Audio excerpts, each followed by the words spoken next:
Welcome back to Let's Talk About It with Mia. If you're new here, I'm Mia, and this is where we have real, honest conversations about relationships, emotional connection, communication, and the psychology behind why people do what they do. Today, I want to talk about something I think a lot of women quietly wonder about. How do I know if this man is really meant for me? And here's the thing. I don't think it's about butterflies. I don't think it's about finding someone who's perfect.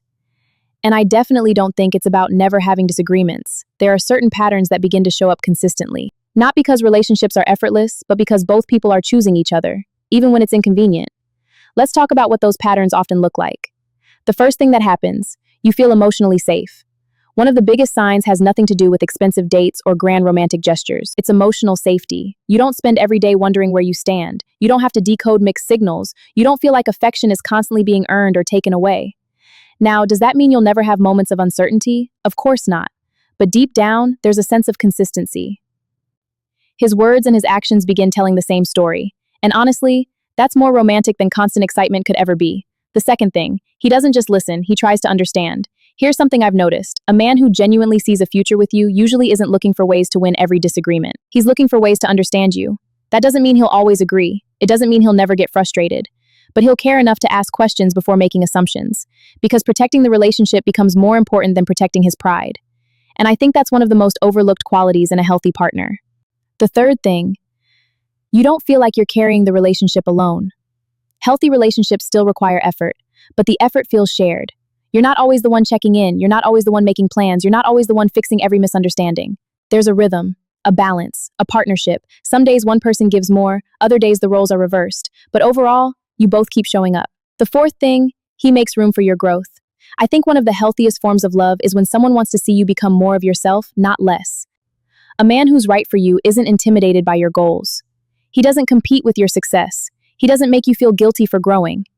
Instead, he celebrates it, he encourages it, and he wants to build a life where both of you have room to become better people. The fifth thing, hard conversations bring you closer, not further apart. Every couple argues, every couple experiences disappointment, that's normal.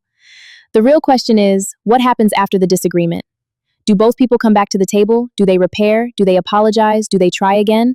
Because I've said this before, conflict doesn't usually destroy relationships. The inability to repair after conflict often does.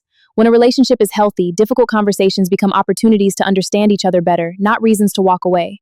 Now, I want to be clear about something. None of these things guarantee a relationship will last forever. Life happens, people grow, circumstances change.